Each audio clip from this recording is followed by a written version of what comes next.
IGN's Comic-Con coverage brought to you by Death Race. In theaters August 22nd. The Spirit was, he was a young man by the name of Denny Colt, and when he was a teenager, he wanted to be a detective. So in order to make that dream happen, he became a young cop. The Spirit is a departure from what they're usually seeing as comic book heroes. And in the first few years of working, he actually got executed. He was shot in the back. 10 hours later, he appears from his grave. He wakes up in his coffin, and he's like, what the hell is this? He's this guy who's indestructible, who's in somewhat of a nebulous sort of Gotham big city, and there's crime, and he does have an arch enemy. And that he was created by a man who was not raised with Superman or Batman. He was working at the same time those gentlemen were.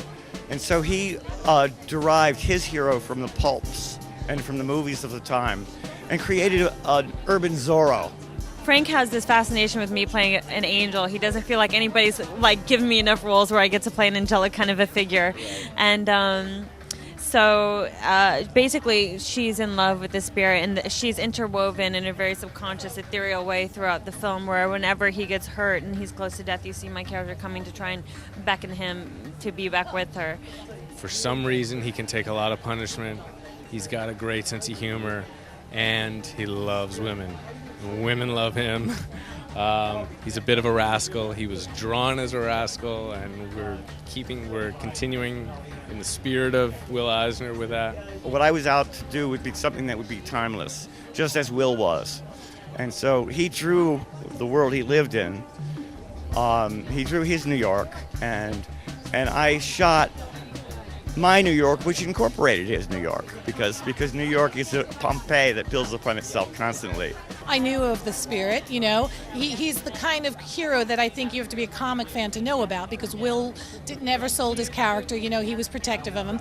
But I think that we're finally in a time where people are really aware that comics are literature, they're storytelling. There was a time they were looked kind of down at, okay? But meanwhile, there's some of the best popular art there is, you know, that things that people relate to, and the kind of hero that Spirit is. He's this guy who's like you or me, basically. One of us could be him. He didn't, you know, come from another planet. He didn't, you know, discover some great scientific man. He was just a cop doing his job, got shot up, wakes up, and kind of doesn't know why he's even there, okay?